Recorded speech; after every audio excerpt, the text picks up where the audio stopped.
We have now had one full day to marinate on Pacers Hornets. So I want to talk about some stuff the Pacers might tweak from that game, especially in the rotation. How will Rick Carlisle evolve his rotation? Plus, Domantas Sabonis was dominant in that game. I want to talk about how good he can be this season and a little look ahead at this weekend. Pacers play the Wizards and Heat. Two more tests to see how good this Pacers can be. Lots to get to and lots to talk about on today's Locked On Pacers podcast.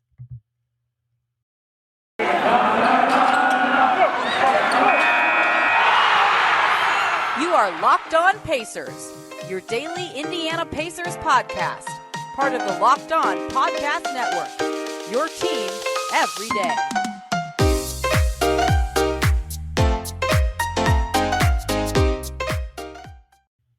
Welcome in to another edition of the Locked On Pacers podcast, where we, of course, talk about the Indiana Pacers as always.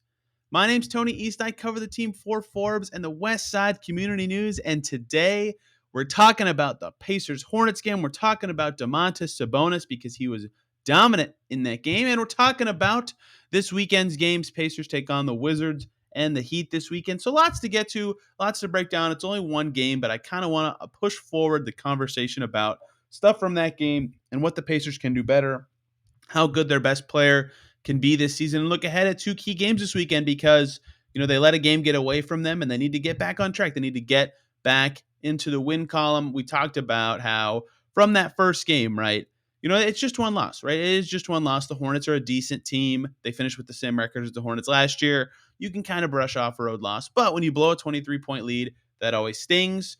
Any game with LeVert and Warren out that you can win, you really want to win. And because the Pacers' schedule starts off so brutal, just getting any win to keep your record looking good and keeping the perception about your team both internally and externally is huge. So this weekend, recovering from that game, showing what this team can really be is really important. So talking about this weekend's games is really crucial. I want to start with Domantas Sabonis, though, because, I kind of mentioned Monday when we were looking ahead at this week, Adam and I said, we were talking about what are we going to see from the Pacers this week that, we're going to learn about this team and this season and what this team could be. And I said, I want to see how Sabonis, just how good he can be early in the season. How can he set the tone? How can he show what he is doing better? And he's talked about his three ball getting better. And he's talked about this defensive scheme being a new defensive scheme that they have to learn and play. And Carlisle's lauded his defense. But how can he really be better? And I think that it might just be some low-hanging fruit kind of stuff. Because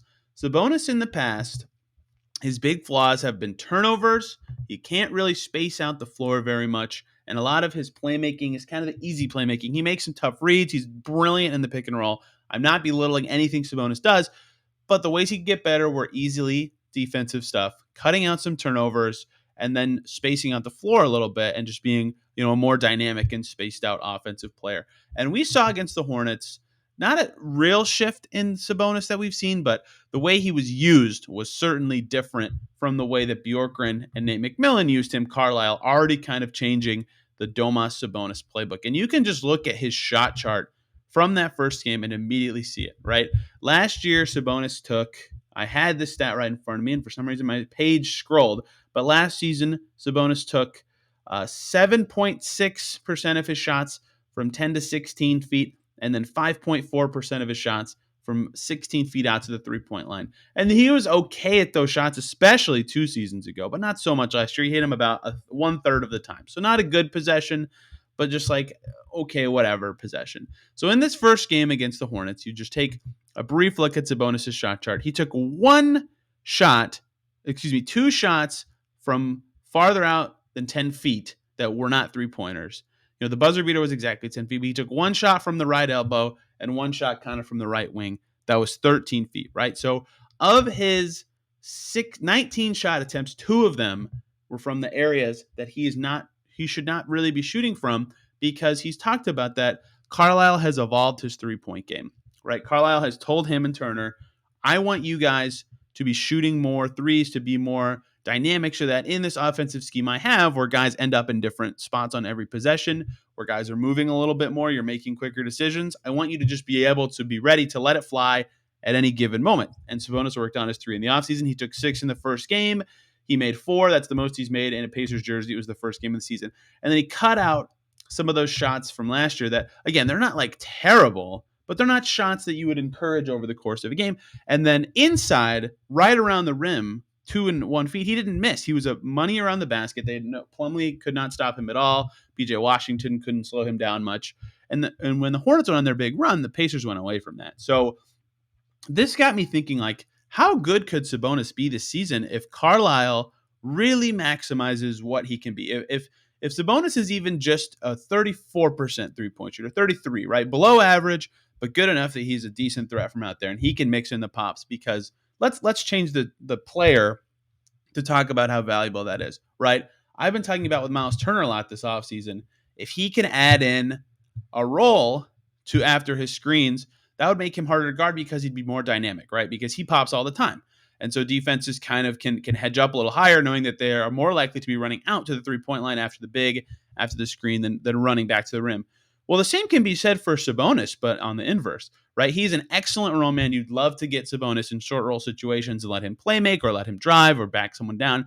But if he can also add in a pop, it has the same effect as Turner adding a roll, where all of a sudden the defense has to think about how they're going to guard him after he sets a screen, because he could do so many things. So one low hanging for his improvement was the three-pointer, because not only is floor spacing good, making three-pointers good, you also are adding in an element of unpredictability to your defense that Sabonis hasn't really had in years past. He short rolled and rolled a lot, and when he did pop, it was usually to go over and do a little pitch handoff play with someone else on the wing. And he barely did those plays, right? They went away from those a little more. He still does some stuff from the elbow, but it was less of the handoff stuff that he kind of got a lot of his assists from. So he's still going to be used in a way where I think his playmaking is valuable. He had a lot of opportunities to play make, and he didn't really take advantage of them, right? You look at the stats, 2 assists, 6 turnovers, and you go, whoa, that's not good playmaking. And in a game you lose by 1 possession, you have 6 turnovers. You have to look at yourself in the mirror and go, okay, I could have been better. And I think Sabonis is a guy who will do that. He's always very self-critical of his skills, but he's not going to get the same kind of assists he got last year. He'll have to get more of his assists in the playmaking variety from the elbows, actually making passes that throw guys open. Like, he can still hit the cutters, just some of those easy chippy assists won't be there. And then on the defensive end, the other place where his improvement could be noticeable from the past, I think that this defensive system that Carlisle has is easier for him. Carlisle lauded his defense in the preseason, but Sabonis, last year was moving so much that I think he knows how to be mobile on defense. And clearly, you talk about this a lot with stars, or at least I have on this podcast, where guys who are really good offensively, right, and can manipulate a defense. James Harden, Ben Simmons, Donovan Mitchell types. Just those are not the best 3 in the league. Just 3 names that came to my head: LeBron, Luka, whatever. Like, even if they're not awesome defenders, and Ben Simmons is, to be clear, they know where they're supposed to be because they can read the game in the same way on the other end of the floor, and that often makes them a good defender when the game is slowed down and they're trying, right? James Harden is an awesome post defender, things like that. If Sabonis can read the game really well on offense, and that translates to defense, he can always see what's happening, and sometimes he's just not quite quick enough to recover, or he doesn't have the verticality to get the block or whatever. But if he's in more of a system this year, now that he's like really established himself as a good pattern recognition player, as a good feel for the game kind of guy, if Carlisle puts him in a better system to be where he's supposed to be, or to not have to be so far from the basket all the time and be running around like a maniac, his defensive impact will go up substantially. We even saw him this is just the first game. I don't want to read into anything too much, but we even saw in this Hornets game that there were moments where he was guarding the big and Turner was out of the perimeter a little more. Now, Turner was often guarding the big, but it switched a little more often when they were both on the floor, which is interesting. And then when Sabonis is the lone center, obviously he is, down low and banging bodies and stuff. So the low-hanging fruit, obvious stuff for Sabonis to get better this year, or to really show that he can dominate, right? And he still led the team in usage when he was in the game, 28.42 usage per the lovely pbpstats.com, takes play-by-play data and spits out all the stats. Him and Brogdon were the 2 leaders, but he was ahead of Brogdon by about 1%, right? He's still going to have the ball a lot, but I think that this interchangeable system that is focused on quick decisions and read and react, and like the setting up of plays that have cuts going by the ball, I think Sabonis can be very good at that. I think the the shots Carlisle encourages. Bjorkgren did this too, but he ran stuff through Sabonis in a way that he often got hot potatoed bad shots or whatever you want to call those end of clock moments or dead play moments. That won't happen as much this year. So I think Sabonis getting better at the three, a scheme that is very good for him and really one that benefits his teammates and takes the burden off of him to take those hot potato shots. And he's in the first half, Carlisle really emphasized him backing guys down inside, and the defense is easier for him. I think Sabonis could have a career year very easily, just based off the evidence of one game, of course. So I might be overthinking things, but there's a chance he has a career year like in several non-assist, basically stats. Like his scoring could go up this year, his rebounding could go up this year, especially with an increased emphasis on offensive rebounding and rebounding in general. It would appear from the Pacers. The numbers don't really bear it out, but they won the rebounding battle against the Hornets. They gave up some crucial offensive boards that kind of leave a bad taste in your mouth as a fan of okay, their rebounding might stink, but they really did okay over the course of the whole game. Just some very memorable possessions really sunk them. So I think this could be a year where Sabonis is even better than he was in the past, and Carlisle clearly values his skills and he gets a lot out of guys, right? We've talked about that with him a lot this offseason. Is Carlisle's very good at getting a lot out of his best players, and Sabonis might be no different. This might be an opportunity for an all-star to launch his game up another tier. And I might be overreacting to one game, but I liked what I saw in terms of how Sabonis was deployed on both ends, and I think it's something that they can continue to go to all season long. He was excellent. The Pacers can lean on him all season long, right? In a way that, it was possible last year, but we saw how good the solo Miles Turner minutes were last season. That was a hot topic on Locked On Pacers. Perhaps the solo Sabonis minutes could be the better ones this season, and the solo Sabonis minutes were the better ones in this first game. We'll always be looking at those numbers for the two center stuff. It's a very important thing for the future of this team. So now I want to talk about something Rick Carlisle mentioned after the game, something we talked about in the immediate reaction to the Hornets game. The Pacers rotation, only 8 guys, very surprising. How do they change that? What does that look like going into this weekend against the Wizards and Heat at 2 important games? But first,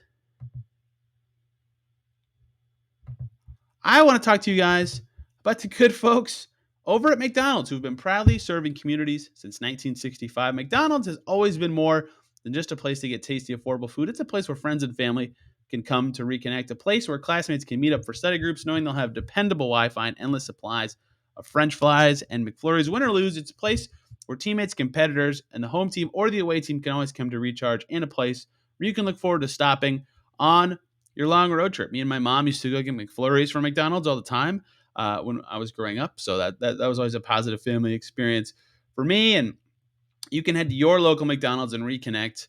Here from Locked On Pacers, I highly suggest it. McDonald's, I'm loving it. Let's talk about the Pacers rotation. Only 8 guys against the Hornets. Very, very surprising stuff. I don't think anyone expected it to be like that. In the preseason, Carlisle was mixing and matching, and Isaiah Jackson was playing and surprising people, and O'Shea Brissett was sneaking in rotation minutes here and there, and Goga snuck in rotation minutes in the last game, and even Brad Wanamaker had a game where he was in the Pacers rotation. So to see the Pacers come out in game 1 with an 8-man rotation, look, I get that they were trying very hard to win that game, as they should, like I said, with their early season schedule and their injury situation. Perhaps chasing a few of these wins against the teams that are coin flip games is smart. Sure, I get why he went with 8 guys, but he even said after the game, Scott Agnes of Fieldhouse Files asked him this, hey, what was up with choosing 8 guys? That was surprising. And a lot of the complaints from fans last season was, hey, Malcolm Brogdon and Sabonis are playing 38 minutes, 40 minutes, whatever in all these games. First game of the season, that happened again, right? So Scott asks, why, what was the choice of that? And Rick said, it wasn't really the plan per se. It just sort of happened that way, right? The game started and the way he felt with the substitution patterns and what he was planning to do. He played 8 guys, and then he said, over the weekend, I would probably expect that he would play more, right? So Carlisle plans on adding to that rotation. I think that is a big place to start with this. Is I would expect the rotation to be different tonight, even against Washington, tomorrow against Miami. I think the obvious thing is it will just expand. So how does it change? How does it expand? And what does he see on the film that makes him tweak stuff? Because he's not stupid, right? He saw what we saw from Jeremy Lamb. The defense was really bad. The offense was honestly really bad. The rebounding from him, the closeouts, it was like the quintessential bad Jeremy Lamb game. When his offense is working, you love to watch him. He's a team savior, but when his offense isn't there, it's oof, right? So what did Carlisle see that he wants to shake up when he talks about the rotation? Does he want to expand it? Does he want to give more Turner minutes? He talked about Turner's fouls being a reason he only played 26 minutes. In the fourth quarter, he could have been valuable. So what does that look like? And I think we have some idea from the preseason, but there are pros and cons to, I think, several guys sneaking into the rotation. So I want to talk about the options Carlisle could have. I think the most likely guy to sneak a few minutes or to be that ninth guy that cuts into other minutes is Isaiah Jackson. Mostly going off of preseason rotation choices here, but Carlisle has talked about him very positively, very often, right? And so have other players on the team who are like, I've never seen a rookie being able to guard so many positions and play such good defense. And they've experimented with him at the 4 and 5 for situations like this where they can get him into the game playing in more situations, right? So he seems like a guy they could go to. And situationally, honestly, against the Hornets, I can't think of a time where you think, oh, he was the matchup piece they were missing. Tactically, the time I suggested on yesterday's show they could have gone to Isaiah is in that third quarter run that was so brutal for the Pacers where they were just getting smoked. Put your rookie, your energy guy, your defense guy in there. See if he can't snag a rebound, that one of these other guys can't. See if he can't block a shot that someone else can't reach. See if his energy and his athleticism can change the game in a way that this dry spell can't be stopped by the guys you have in the game. That would have been a good time to see him. And I think against Washington, who won't have Hachimura still as he works his way back, and we'll talk more about the injury report for that game later. But I think he could sneak in against them, no problem. There's not going to be any matchups that are too brutal for him. I think his energy could be good against a team like Washington, who has a ton of guys who can move the ball and make plays. Now that they traded away Russ, they have a lot of guys who can do it instead of just one who can do it at a high level. And the Heat are kind of a similar way. They have quite a few guys who can make good plays. So Isaiah is a good idea to me as a guy who could sneak in more minutes and potentially change the game in a way that the rotation the Pacers used against Charlotte couldn't do. The other one is O'Shea, who, for you YouTube commenters who keep saying that I talk about him being 23 years old too often, the youthful O'Shea Brissett could be a good choice. And I've talked about him playing more very often, right? He's good. He is actually good. And that's most of the reason I've been harping on him playing so much is he can shoot it a little bit too. And I think against the Hornets, they shot okay from three, but they're, the guys they were playing at the 4 off the bench, Torrey Craig, 1 for 4 from deep, Justin Holiday, 1 for 7, Jeremy Lamb, 1 for 6. Those guys combined to go 3 for 17 from deep. Can Brissett be worse than that?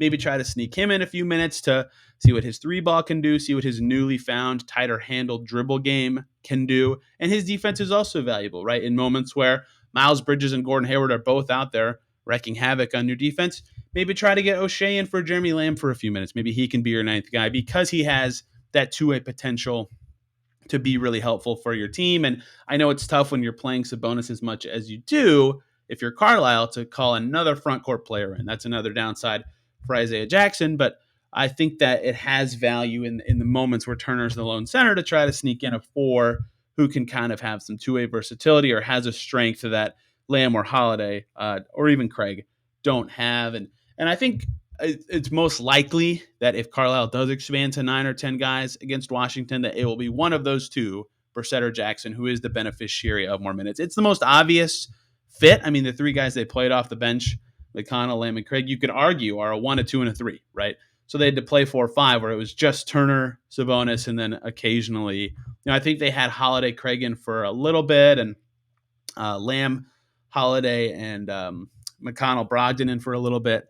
But it was a lot of the 2 big stuff or one of the bigs plus, Justin Holiday or Craig, right? Whereas they could get an actual more natural 4 in with one of those 2 guys. So that seems like the most likely to. Goga could be an option for 5 minutes, and it seems like that's gonna be a topic on this show all season, right? How can they find Goga minutes? What is his situation in his 3rd year? I didn't expect him to be in the rotation after preseason, but they have to try to find a way to boost his value or to do something with him that isn't just riding the bench in his 3rd NBA season. And again, he's got a rookie option coming up due in 10 days. So they got to figure something out there. I don't think he'll be the guy. He's one of the four that I guess if he played, it wouldn't just stun me. But the last one is Brad Wanamaker. I wanted to bring up him a little bit. I don't think he could be a guy that would sneak in to play, but because he can play the two, we saw him play with McConnell in preseason just a little bit. That gives him just enough lineup versatility that you could bump up Lamb a position, bump up Craig a position with your second unit. Voila, you have Craig, who is pretty good at the four, a more natural four than either Big, obviously.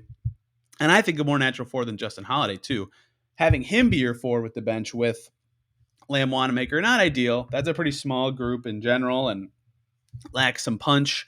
But it would be maybe preferable to, burning through 8 guys and making Malcolm Brogdon play 40 minutes in the first couple games of the regular season in the first 2 games. I think if you can sneak Brad Wanamaker in to save some of Brogdon's minutes, that would be another way to make the rotation seem a little more free and loose, get some more looks out there, get some more team in. So I think the most likely way we'll see Carlisle kind of change what he did strategically will be either O'Shea Brissett or Isaiah Jackson. More than likely to me, Isaiah Jackson, though I could see him choosing either of those guys. But it's not impossible that, Goga steals a few minutes or Brad Wanamaker steals a few minutes. We'll have to see. Carlisle is smart and innovative, and he got a lot. Again, I don't want to beat this to death, but he's gotten a lot out of guys like this in his career, right? Not the youth guys necessarily, but the slightly established vets who are good at some stuff and not nearly as good at other stuff. He gets a lot out of them compared to other coaches. So I think whoever he uses, you have to let him justify his choices over a few games. But I think he does need to change the rotation. 8 is too small for a regular season game, especially for a team with a lot of depth. And I know they have some injuries, but it's not like O'Shea Brissett isn't an NBA quality rotation player, for example, or playing your 18-year-old rookie, 19-year-old rookie. He's always justifiable in some way. So I think he needs to expand the rotation. That maybe not alter the lineups too much, but just expand the rotation, get some new looks and new blood into the game for these games over the weekend. And speaking of these games over the weekend, let's talk about them. Pacers, Wizards, Pacers, Heat, 2 big ones. So let's do it. But first, I got to talk to you guys about the great folks over at Built Bar, because Built Bar is making the best tasting protein bars ever. I tried their new pumpkin one that came to me for Halloween, and it was delicious, as all of them are. Every Built Bar is 100% covered in chocolate and delicious, and they have a flavor for everybody. There's so many ridiculously good flavors that I could talk this whole ad read about my favorites, but I love the cookie dough one. I love the cookies and cream. I love the peanut butter brownie. You can get a mixed package where they have like 9 of their more popular flavors all in one if you want to try a bunch, or you can get individual boxes for a bunch of one flavor. That's what I just did with the blueberry muffins.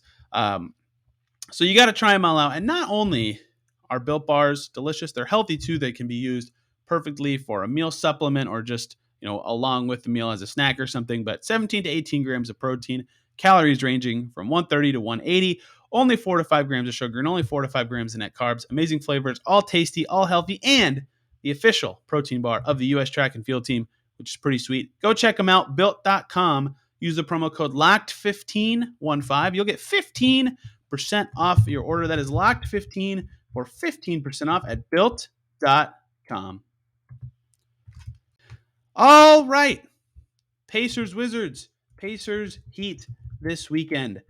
2 teams that have looked better than the Pacers to start the season. The Heat absolutely stomped the Milwaukee Bucks in the name of revenge just a few hours before this recording. The Wizards handled the Raptors in Toronto to open their season. A lot of injured guys for the Raptors. That team is not looking too hot right now. That said, the Heat win was impressive. Giannis did play, and he only had 15 points. So maybe the Heat are really dangerous. Let's start with the Wizards, though. And first of all, a fun storyline from this game that somehow totally spaced me until media sessions on Thursday when Justin Holiday was talking after shoot-around. We get to see Justin Holiday versus Aaron for the first time since Aaron Holiday was traded to Washington in the giant Russell Westbrook trade. The Pacers netted Isaiah Jackson in that deal, but I completely forgot about that. That will be very cool to see those guys against each other for the first time. Cool to see Aaron try to prove himself against his former team for the first time in his first game with the Wizards. He had 3 rebounds, 0 assists, 0 points. So I don't think it went super well. Raul Neto ended up playing more minutes than he did, but we'll see. It was his first game with a new team. We'll see what kind of impact he can have. But the Wizards are interesting. The injury report for this game is like laughably huge for both teams still. It decided not to load as I tried to open it for you guys. But Bradley Beal is questionable. That's the big one on the Pacers side. Similar deal with the first game. Lamb is questionable. Holiday is questionable. And Torrey Craig is questionable with a shoulder injury as well. Same 3 guys out as the first game for the Pacers. There's other guys out for the Wizards. Rui Hachimura, like I said, and some other injuries for them. But I can't pull it all up. But Beal is questionable. That's a big one. If he can't go, I mean, they might be sunk. He had 23 against the Raptors. And then Montrezl Harrell had 22. No one else had more than 13, right? So they only scored 98. Their offense was pretty lackluster, but their defense was good. Where is that for the Washington Wizards? I don't want to harp too much on any one game to really break down a team. We can't, like next week, we'll start having guests on who cover the team the Pacers are playing to get a more clear perspective of what to expect in those games. It's way too early in the season to get any great perspective from that kind of stuff. But the Wizards are a totally different team than the one that totally smashed the Pacers 4 or 5 times last season. Russell Westbrook had some just absurd games, absurd 20 rebound, 20 assist games against the Pacers, 40 points, 30 something points and 20 rebound. He was insane. They had no answer for him. Bjorkgren's coverages made his life so easy. His speed was too much for Brogdon. He's no longer a part of the Wizards. They are a totally different team. They started Kuzma, Caldwell Pope, Gafford, and Dinwiddie against the Raptors. I don't think any of those guys started very often for the Wizards last season. Montrezl Harrell off the bench is new for them. Aaron Holiday off the bench is new for them. They're a totally different team. So getting a good feel on what they can be is interesting. Kuzma gives them an interesting dimension. He had 15 rebounds against the Raptors. He gives them a new dimension on the wing they haven't had in a while, really. Otto Porter's the last guy for them that could kind of put it on the floor from the wing. Caldwell Pope is the same way. So that adds some stuff around Beal that I think is interesting. And Dinwiddie's got some punch at point guard. They've had Wall and Russ for forever, but to now still have some punch, but have altered your team in a big way, I think makes the Wizards to be more dangerous. I think they can spread it out around Beal more, and then all their bench guys are really solid. So this isn't the Wizards that we all used to know, where 2 guys dominate the show and one of their role guys steps up and they win, or one doesn't and they lose. And now it's any of their guys could be good on any given day beyond Beal.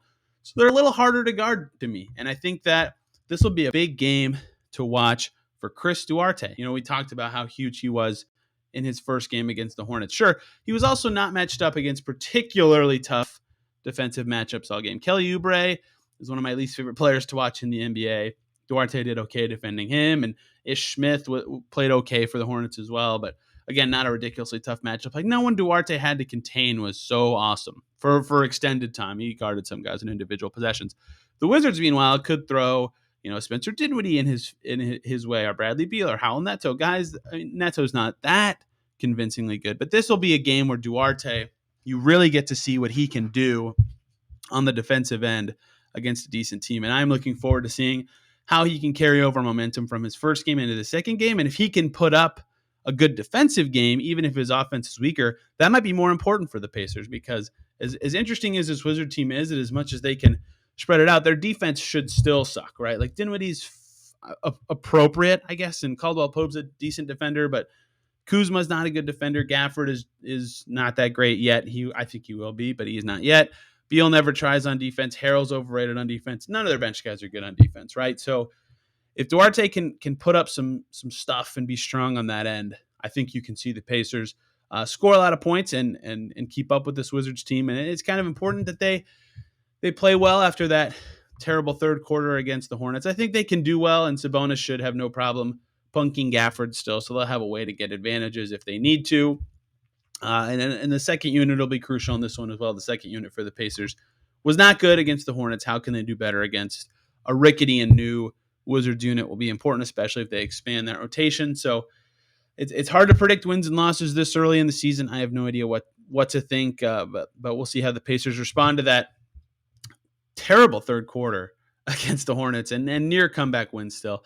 And then their first big test of the season comes the very next night at home for the home opener against the Miami Heat, or apparently, their offseason was just ridiculous, right? They had one of the best summers in the NBA, getting Kyle Lowry, getting PJ Tucker, extending Duncan Robinson. They add to their bench with Markieff Morris and keep Dwayne Dedmon. And yeah, they're good. They're going to be pretty good. I still think their depth's a little weak, but their top end talent, undeniably good, right? So the Heat are going to be a big test for the Pacers, their first big test of the season. And home openers, they change the dynamic of games a little bit.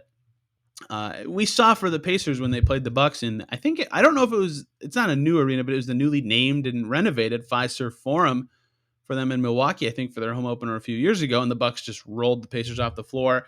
Perhaps the new Gainbridge Fieldhouse and it being a home opener could give the Pacers some sort of benefit in this game, but the Heat are just mega talented, right? Jimmy Butler always does well against the Pacers. He's the kind of guy they haven't had an answer for roster-wise for a while, basically since Warren got hurt. It'll be up to Craig to try to slow him down. And Kyle Lowry has always done well against the Pacers. 6 assists, easy 6 assists for him. He only had to play 24 minutes tonight against Milwaukee, so he's going to be a big threat for them. Duncan Robinson always seems to wiggle free for a few shots. And Tyler Hero had 27. Perhaps bubble Tyler Hero, who destroyed the Pacers in the playoffs, could be back for this Heat team. So they just have weapons that the Pacers don't have answers for. Bam Adebayo loves to play Miles Turner after the Team USA snub he had a few summers ago, right? So this is a really, not only the Heat good, but the way they've changed their team makes them a really tough matchup for this game and for the whole season, right? They don't have answers for Jimmy, and they haven't for a while.